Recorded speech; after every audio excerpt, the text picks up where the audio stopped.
la licenciada Edna Rivera López cuenta con 3 licenciaturas en Trabajo Social, Educación Media Superior y Educación Especial, además de una maestría en Docencia e Investigación. Con 30 años de experiencia docente, ha sido maestra de grupo, asesora técnico-pedagógica y coordinadora académica del Centro de Maestros en Altamira, Tamaulipas. Participó en un intercambio binacional México-Estados Unidos, atendiendo a migrantes internacionales y fundó una escuela de educación especial, donde actualmente funge como directora. Por convicción es luchadora social y legisladora local en la 64ª legislatura del estado de Tamaulipas, comprometida con la educación y justicia social. Pues le damos la bienvenida a la licenciada. Muchísimas gracias por su participación y adelante. Muchas gracias. Gracias, ingeniero Eduardo. Me siento muy contenta y muy orgullosa de participar en EduCausa, una causa que aparte de compartir lo que sabemos, lo que hacemos, pues estamos ayudando a una muy noble causa. Gracias y muchas felicidades por esta iniciativa. Pues vamos a empezar. Como bien lo dijo ya el ingeniero en la presentación, soy maestra de educación especial y es por eso que, bueno, este tema me interesó mucho para compartirlo con todos ustedes. Hice algunas anotaciones, algunas precisiones para no salirme, no divagar y hablar, acortar el tiempo que tenemos para compartirlo hoy. Y bueno, el tema es inclusión educativa. Generalmente cuando se habla de inclusión educativa, pues se piensa que estamos hablando solamente de discapacidad, pero no es así. La inclusión educativa se refiere también a todas las personas que en algún momento puedan estar vulnerables o puedan ser susceptibles de algún rechazo, de discriminación, de alguna otra situación que les impida el acceso a la educación. ¿Qué pretende la inclusión educativa? Pues pretende garantizar el acceso, la permanencia, la participación, pero sobre todo que se adquieran los conocimientos necesarios, que se cumplan con los objetivos planteados para que los estudiantes dejen de ser excluidos, dejen de ser marginados. Uno de los principales objetivos de la inclusión educativa, o cómo podemos más bien lograr la inclusión educativa, pues es eliminando las barreras que limitan el aprendizaje y que también limitan la participación de los alumnos. Inclusión, hablamos también de los alumnos que no presentan ninguna discapacidad, que no presentan ninguna necesidad educativa especial, de los alumnos que denominamos alumnos regulares, porque también ellos sufren de algunas limitantes o situaciones que no les permiten apropiarse de los conocimientos y cubrir los objetivos. ¿De dónde surgen esas barreras de las que yo les estoy hablando para que se pueda dar la inclusión educativa? Pues surgen esas barreras de la misma interacción de los estudiantes cuando son rechazados por algún compañero, por algún amigo. Surgen también de los contextos en los que ellos se desenvuelven, cuando no logran ser integrados socialmente, cuando en la familia no ha aceptado alguna discapacidad, alguna condición, alguna situación económica y los marginan también en la familia o en otros contextos en los que se desenvuelven por las políticas, la falta de políticas adecuadas de legisladores, de los gobiernos, políticas que beneficien la inclusión educativa. Y ahorita, más adelante, vamos a hablar de cada uno de estos temas, de las prácticas, porque no hay maestros preparados, no hay el mobiliario adecuado, los materiales necesarios, y entonces ahí también nos encontramos con algunas barreras. Las instituciones, porque a veces no tienen la cobertura necesaria, porque no tienen la arquitectura necesaria, y de las culturas. Vemos que los indígenas también requieren de inclusión educativa, requieren de acciones que les permitan estar completamente incluidos en una escuela. Les decía que la inclusión va mucho más allá de hablar de alumnos con discapacidad, es hablar de alumnos regulares. Hace referencia a niños, a niñas y a jóvenes que cursan en una misma escuela, que puedan cursar en una misma escuela y que todos tengan un lugar, pero que además, como ya lo dije, alcancen esos objetivos. No se trata, muchas ocasiones, hay alumnos con discapacidad, que es lo que a mí compete, que son aceptados en una escuela regular, pero están allá arrinconados, están olvidados por la maestra, no son aceptados por sus compañeros y entonces ahí no podemos hablar de una inclusión educativa. Ahí más bien estamos hablando de integración. Se logró integrar, pero no incluir. No se puede lograr así los objetivos. Es importante que los alumnos incluidos se sientan parte del grupo. Tenemos hoy en día avances significativos, por ejemplo, con la inteligencia artificial, con la tecnología, que están con enfoques éticos y participativos, diseñando algunos apoyos en tecnología que pueden servir mucho para la inclusión. Plataformas que tienen reconocimientos de voz, síntesis de texto-voz, que eso pueden auxiliar muchísimo a nuestras niñas, niños, jóvenes con discapacidad, pero también a indígenas, a jóvenes con rezago educativo, a personas con rezago educativo que por ese mismo rezago se han quedado atrasados y que el uso de estas tecnologías les pueden ayudar mucho a alcanzar los objetivos. La educación por sí sola tiene muchos retos y me gustaría que ese sea como un organizador para que nosotros vayamos desarrollando el tema de hoy.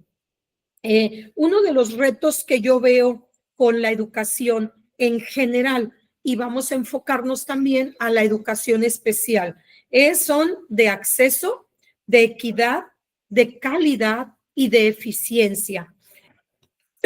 En México, fíjense nada más las cifras que la verdad alarman. Solo 5 millones de estudiantes pueden acceder a la universidad en general. Hablamos de universidades públicas y de universidades privadas. Solo un 44% de los jóvenes logran, mientras que en Estados Unidos lo logra el 80%, por hacer un comparativo. Estamos, si hablamos, nos comparamos con América Latina, estamos por debajo de Chile y de Costa Rica en el acceso a la educación.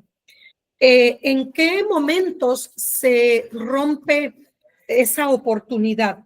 Pues se rompe en primaria. Quiero decirles que casi el 100% de los niños, de las niñas, acceden a primaria. En secundaria es también mínimo el número de niños y de niñas que no pueden acceder. ¿Por qué? Por diferentes razones, desde la geografía, la economía, porque si bien la escuela se dice pública, se requieren de muchos otros contextos, de muchas otras situaciones, como economía, como uniforme, como muchas cosas que incluyen que eso hace que no puedan ingresar, que no tengan acceso. Pero luego se rompe en la secundaria, donde muy poco de los jóvenes que terminaron la secundaria ingresan a la prepa. Solamente el 80% de los alumnos que terminaron la secundaria ingresan a prepa, pero de ese 80%, solo el 55% va a terminar. ¿Por qué? Porque muchos de esos jóvenes tienen que trabajar y entonces eso los hace que al ganar dinero ya no encuentren interesante estudiar porque creen que no es necesario estudiar para obtener dinero. Y entonces solo el 55% de ellos termina. Pero aquí, en este tema del acceso, vamos a hablar de educación especial. Aquí no hay cupo suficiente en las escuelas de educación especial contrario a lo que muchos de ustedes pudieran imaginar. No tenemos el cupo suficiente. Algunas escuelas les quedan muy lejos a algunos madres de familia que tienen a sus hijos con discapacidad, mientras en algún momento se solicitó que los alumnos tenían que acudir a las escuelas más cercanas y no a las escuelas de su preferencia. Los niños, niñas y jóvenes con discapacidad no tienen esa opción de elegir. Tienen que elegir a la más cercana, mientras la más cercana les pueda quedar a 20 kilómetros, a 1 hora de su casa, y así mismo tengan que contratar un taxi, pagar para que los lleven, porque regularmente no tienen automóvil. Entonces, el acceso para las personas vulnerables, para las personas con discapacidad, se vuelve mucho más difícil. Entonces, el acceso para los alumnos con discapacidad, a mí me duele decirlo, es bajo. Me cuesta mucho decirles, la escuela que yo fundé surgió por la idea de ampliar el acceso, de que no hubiera alumnos en lista de espera, pero al día de hoy nuestra escuela también tiene una lista de espera. Y entonces la pregunta es, ¿esperar a qué? ¿Cuándo se le va a dar la oportunidad a ese niño o a esa niña con discapacidad de que acceda a la educación hoy en pleno año 2025?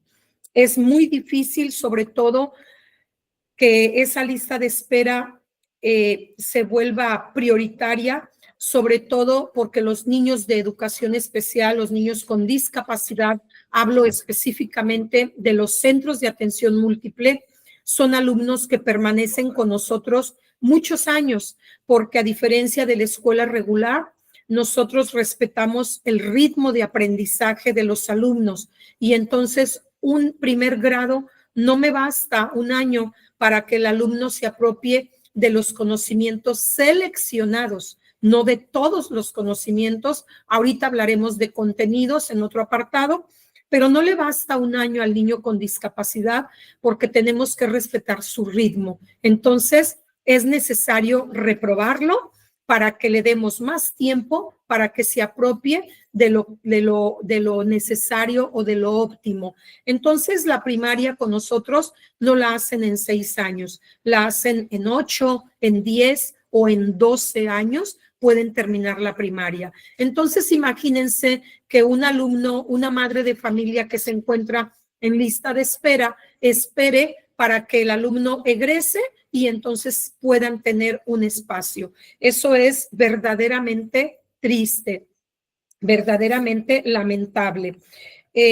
Nosotros contamos en nuestro centro de atención múltiple en Altamira con transporte escolar, un transporte que nos otorga el DIF por las gestiones que hemos realizado, y ese transporte hace un recorrido, pero aún así el recorrido que hace y las paradas que hace les quedan lejos a algunos alumnos. Y aquí habría que comentar que si el alumno usa silla de ruedas, llegar a la parada donde lo va a recoger el autobús a las 7, a las 7:30, es bastante difícil, porque ustedes saben que nuestras calles, nuestras banquetas no son adecuadas para una silla de ruedas, para un alumno ciego, para un alumno sordo que se tiene que bajar de la banqueta para librar obstáculos y que pueda venir un carro y que no lo escuche. Eso también influye para que nuestros alumnos accedan. Los papás deciden no poner en riesgo, no batallar tanto, y deciden mejor que se quede en casa. Y eso lo hace bastante lamentable. Déjenme decirles que el INEA, el Instituto Nacional para la Educación de los Adultos, pues hace una absorción bastante grande de los alumnos que no tienen acceso, de las personas que no tienen acceso en su momento a la educación básica, primaria, preescolar, primaria, secundaria. Y entonces el INEA está atendiendo hoy, actualmente, a 87,000 adultos que no terminaron por alguna razón en su momento la educación básica. Eso ayuda bastante a estas dificultades de acceso que se presentan. En Tamaulipas, quiero comentarles esta cifra. El año pasado, 2024-2025, contamos con 837 escuelas inclusivas. Aquí es muy importante mencionarles que si bien están estas escuelas inclusivas, no todas ofertan lo que requieren los alumnos con discapacidad o los alumnos que aún no contando con alguna discapacidad presentan una necesidad educativa especial. ¿Por qué? Porque no hay adecuaciones arquitectónicas, porque no están los planes y programas necesarios, actualizados, y porque los maestros no tienen la especialidad necesaria para atender a esos alumnos. Entonces, les llamamos escuelas inclusivas, pero no cubren la demanda necesaria. En educación especial, este año pasado atendimos solamente en centros de atención múltiple en todo el estado de Tamaulipas a 24,542 maestros con 1,523 maestros de educación especial, porque estoy hablando de los centros de atención múltiple. Y aquí ustedes se preguntarán, ¿quiénes pueden o deben asistir a los centros de atención múltiple, que es una de las modalidades de educación especial? Pues ahí deben de incluir los niños, las niñas y los jóvenes que no tienen acceso a la currícula regular. Ahí encontramos una gran incongruencia y una gran contradicción que más adelante se las voy a comentar. Pero bueno, nosotros atendemos a los niños, niñas y jóvenes más comprometidos con su discapacidad o con la posibilidad de aprendizaje.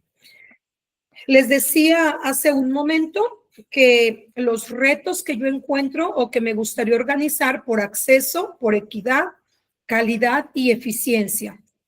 Pasamos al segundo punto, que es la equidad. Aquí en la equidad, pues existen, como ya les comenté, diversos grupos vulnerables, desde indígenas, mujeres, que a veces caemos en el grupo vulnerable en este tema de educación, personas con discapacidad, a veces de raza, también entran en estos grupos vulnerables hablando de educación. ¿Por qué tenemos dificultad con este tema de lo socioeconómico? En este tema de la equidad, uno de los problemas que se dan es el socioeconómico. Hay alumnos que, aunque sea a una secundaria o a una prepa, que sí hay preparatorias públicas, aún implica un gasto de una cuota voluntaria, de uniforme, de lonche, de materiales, de recursos que se les solicitan en la escuela y que los alumnos no pueden sus padres solventar esos gastos. Eso hace que ya no sea equitativa la educación. El tema geográfico. Chiapas, Oaxaca son estados que tienen muchos problemas de equidad en la educación. No tienen disponibilidad para asistir a las escuelas cuando les quedan muy lejanas. Es por eso que los indígenas tienen muchas menos oportunidades para acceder a la educación.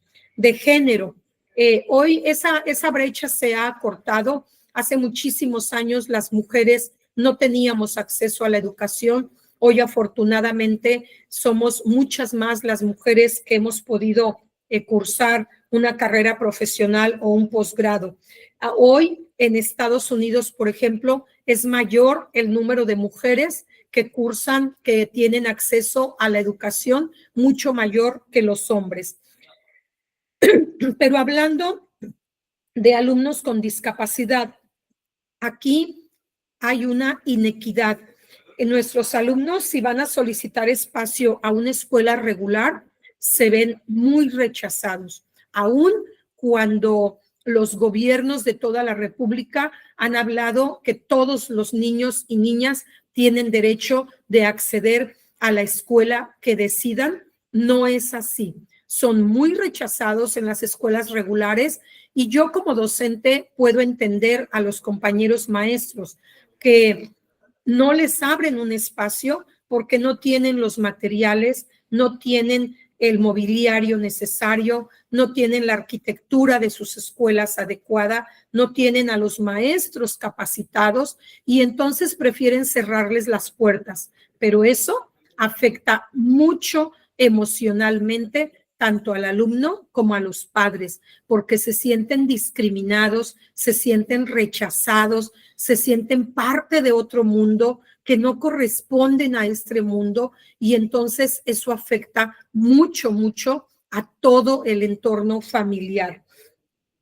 ¿Qué responsabilidad o qué retos tienen en este tema de la equidad las escuelas y los gobiernos? Pues eso que les comentaba, proveer de materiales, la arquitectura de una escuela. Yo considero que antes de que una escuela la nombren y la hagan una escuela inclusiva, tiene que haber muchas modificaciones, desde las rampas, desde las banquetas, desde quitar obstáculos para alumnos ciegos, desde capacitar a sus maestros, desde cambiar los planes y programas, desde capacitarlos en adecuaciones curriculares, porque nuestros alumnos no pueden acceder a toda la paja que hay en un programa educativo, porque tenemos que tener muy claro que hay mucha paja que a veces no es necesario compartirla con nuestros niños especiales. Entonces, en ese tema de la equidad, pues esas son las situaciones o los retos a los que nos estamos enfrentando. En el tema de la calidad, déjenme decirles que pues tenemos un gran reto en la calidad educativa, sobre todo porque la capacitación a los docentes es muy baja. En México se invierten solamente 120 pesos para capacitar a cada maestro. 120 pesos, imagínense nada más, anuales, lo que significa para capacitar y actualizar a cada uno de los maestros. Eso lo vuelve muy, muy pobre, que la calidad educativa sea de muy bajo nivel. Es por eso que en las pruebas PISA, por ejemplo, salimos muy por debajo con otros países de América Latina y no se diga del mundo. En México existen 3,000 universidades privadas y cuando hablamos de universidades privadas tendemos a ponerles ese sobrenombre de escuelas patito, pero también creo que el gobierno se tendría que preocupar por darse cuenta cuáles escuelas públicas también son patito, porque también hay escuelas de gobierno que son patito y entonces eso hace que la calidad educativa sea de muy bajo nivel, que no sea competitivo, que alumnos egresados ya profesionistas que quieren competir en otros países o en empresas internacionales no cubran con los estándares porque la calidad educativa es muy baja. Fíjense nada más en este tema. Tenemos programas educativos que se actualizaron en 1980. Entonces, las necesidades del México de hoy no son compatibles con esos programas. Es por eso que nuestros profesionistas a veces no encuentran oportunidades. En México hay muy pocas herramientas de medición y, por ejemplo, una de las que tenemos que evalúa ya a los profesionistas, a los alumnos egresados, es el Ceneval. Pero el Ceneval está muy atrasado, muy anticuado. Entonces, las instituciones que sí se han actualizado en sus programas, tanto públicas como privadas, quedan sus alumnos, estos exámenes no los pasan porque les preguntan contenidos atrasados y las universidades en las que ellos estudiaron tienen objetivos muy actuales, objetivos con el México de hoy, que van con el México de hoy. Entonces, eso hace que la calidad educativa sea baja. Hablando de educación especial, quiero decirles que les quiero hablar de mi escuela específicamente. No sé en otros centros de atención múltiple qué hagan, Nosotros, el grupo docente, el Consejo Técnico Escolar, hacemos infinidad de adecuaciones. Aquí les voy a hablar de la incongruencia que les decía hace un rato en el tema de equidad y de acceso. Nosotros somos los centros de atención múltiple, una modalidad de educación especial. Una modalidad en la que nos dicen, como ya les comenté, que tenemos que atender a los alumnos más comprometidos, que no acceden a la currícula regular, a los planes y programas regulares. Sin embargo, ¿qué creen? Nosotros trabajamos con esos mismos programas. ¿Entienden la incongruencia de las que yo les hablaba? ¿Entienden lo contradictorio de la educación en este tema, en este nivel de educación especial, como es la educación especial? No podemos nosotros, con alumnos comprometidos, trabajar con los mismos planes y programas. Luego, entonces, seleccionamos los propósitos, los objetivos, lo que nos pueda servir de esos planes y programas, los seleccionamos y nosotros adecuamos actividades que sean compatibles para nuestros alumnos y para la discapacidad que estamos trabajando. No puedo trabajar lo mismo con un alumno ciego que con un alumno sordo, ni puedo utilizar la misma estrategia con uno y con otro. Entonces, en educación especial, para que podamos tener calidad, tenemos que hacer una infinidad de adecuaciones curriculares y tenemos que hacernos de muchísimos materiales para que nuestros alumnos puedan apropiarse de los aprendizajes, porque nuestros alumnos no aprenden con papel y lápiz y pizarrón. Nuestros alumnos necesitan tocar, sentir, escuchar, ver, y por eso requerimos de muchos materiales que en muchas ocasiones no los provee la Secretaría de Educación de Tamaulipas o la Secretaría de Educación Pública. Y si bien nos otorgan recursos de programas como La Escuela es Nuestra, no son recursos suficientes que puedan ayudarnos a solventar todo lo que requieren nuestros alumnos especiales. Entonces, la calidad se vuelve difícil si no hacemos las adecuaciones curriculares que les comento. En mi centro de atención múltiple hacemos una selección de objetivos para no atiborrar a nuestros alumnos por la situación del ritmo de aprendizaje y del estilo de aprendizaje de cada uno de nuestros alumnos. En un salón atendemos un promedio de 15 alumnos y cada uno tiene un ritmo diferente y un estilo diferente. Mientras unos aprenden viendo, otros necesitan tocar, otros necesitan sentir, otros necesitan escuchar. Entonces, en nuestras aulas tenemos tablet, tenemos televisión, tenemos grabadoras para que nuestros niños, y tenemos infinidad de materiales de los que nosotros nos hemos apropiado. Hablándoles del tema de la eficiencia, hablando de las escuelas públicas, el tema de la eficiencia es un tema en el que nos las tenemos que ingeniar para hacer mucho con poquito, para que lo que nos otorga el gobierno del estado, nosotros podamos utilizarlo de la mejor manera y sacarle el provecho máximo.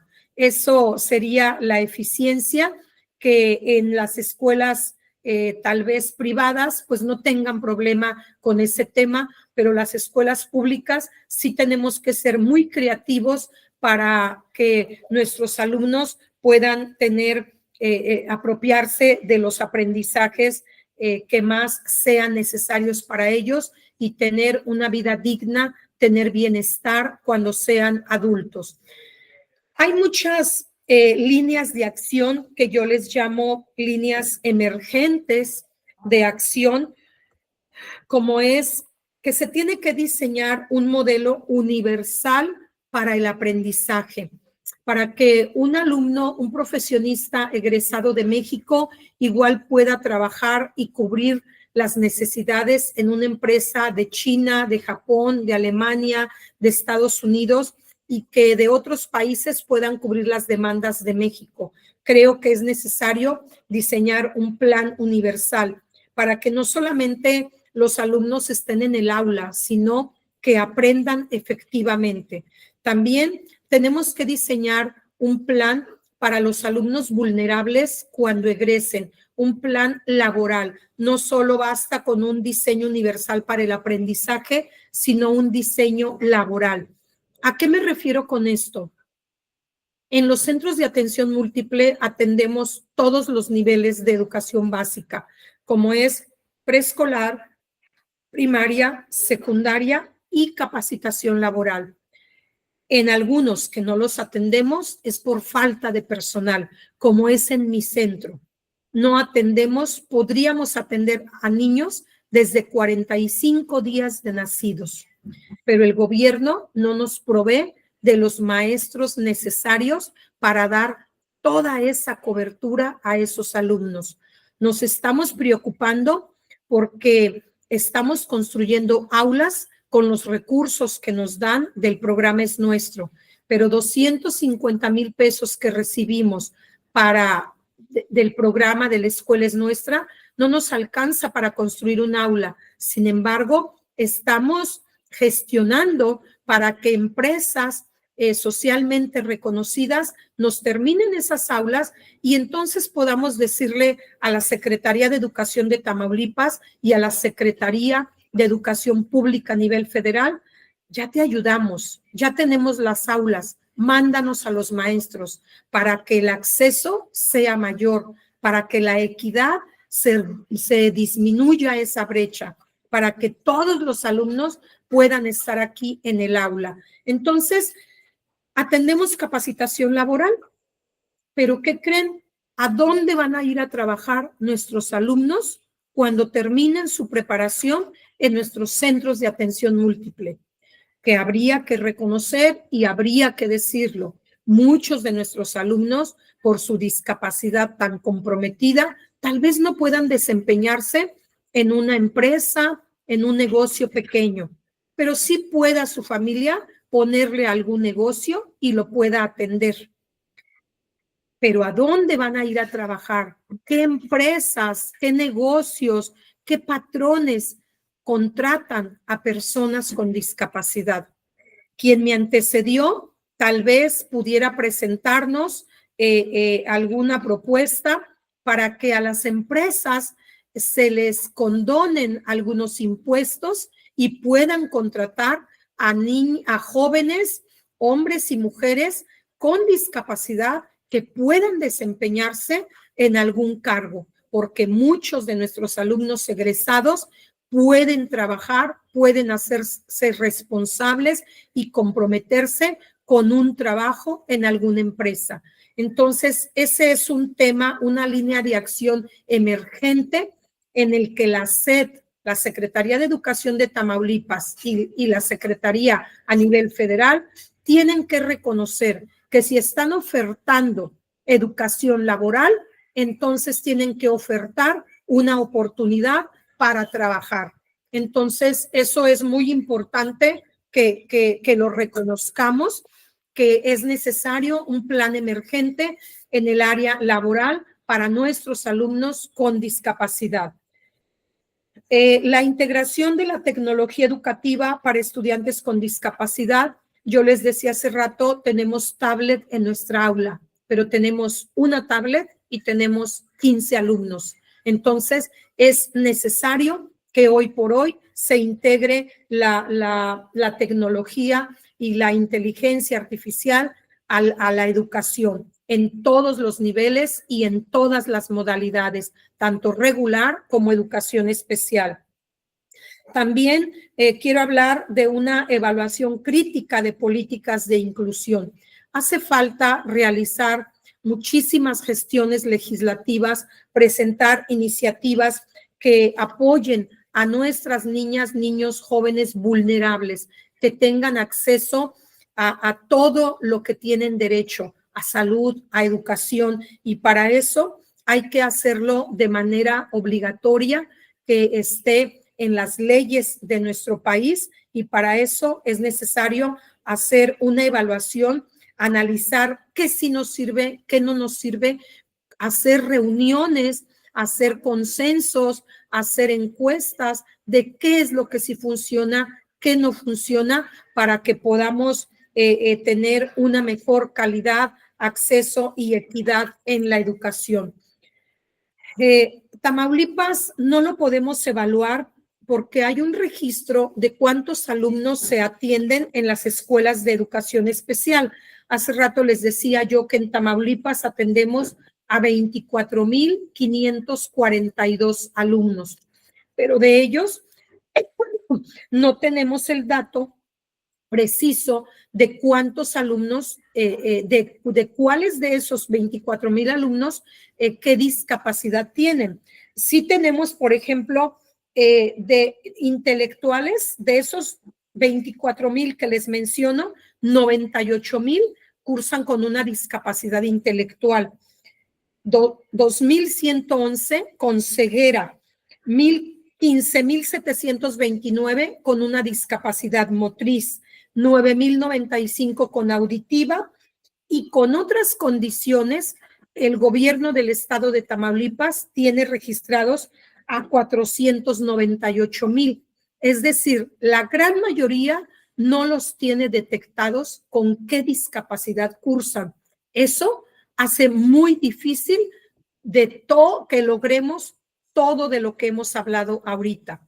¿Cómo se pueden ofertar materiales para trabajar en las escuelas, tanto inclusivas, escuelas regulares inclusivas, como las escuelas de educación especial, si no sabemos cuántos alumnos hay ahí con qué discapacidad? Eso es algo que considero muy grave, que el gobierno del estado hasta el 2025, el ciclo escolar pasado, no tuviera detectado qué discapacidad tiene cada alumno. Son 498,000 alumnos que no sabemos cuál es la discapacidad con la que están cursando. Entonces, por ese motivo, no podemos evaluar a Tamaulipas para dar apoyos especializados, para recursos inclusivos. ¿Cuáles son los retos de educación especial? Para mí, la falta de maestros especializados, que se amplíen las escuelas inclusivas, pero no sin antes hacer un estudio, un análisis, que esa escuela que se va a convertir en inclusiva cuente con todo lo necesario para que pueda dar una atención de calidad a los alumnos. Y ya hablamos de en qué consisten todas esas adecuaciones arquitectónicas, de materiales y de personal docente capacitado. La capacitación a los docentes. Hay que dejar muy claro que muchos docentes siguen en una educación tradicional, impartiendo una educación tradicional, y no han podido pasar a una educación inclusiva. Entonces, eso no permite que tengamos los logros que deberíamos de tener, porque los docentes se quedaron atrasados. Y bien les decía, el gobierno solo invierte 120 pesos por año para la capacitación de cada maestro, lo que es muy, muy poco. Los recursos limitados, los recursos limitan muchísimo la demanda que tenemos los docentes. En un inicio les decía, tenemos lista de espera, que a mí me duele ver esa lista de espera de mi escuela. Tenemos una lista con 30, 40 alumnos que están esperando un lugar para ser atendidos. Entonces, es necesario que se invierta mucho más en educación, que se invierta más para que se pueda dar todo esto de lo que hablamos, como es el acceso, como es la equidad, la calidad y la eficiencia. Es necesario mayores recursos para educación y para que logremos una inclusión educativa y que todos quienes pertenecen a los grupos vulnerables puedan tener acceso. Las personas de bajos recursos económicos, los indígenas, las personas con discapacidad, las mujeres y quienes viven muy alejados geográficamente de la accesibilidad a la educación. No sé si tengan alguna pregunta, si quieran comentar, si quieran hablar de algo sobre este tema. Con esto yo doy por terminado este tema de inclusión educativa, no sin antes decirle que estoy a sus órdenes, que nuestra escuela se encuentra ubicada en Altamira, Tamaulipas, que estoy a sus órdenes. Se compartieron, me parece, mis redes sociales y bueno, estaremos en contacto. Muchas gracias.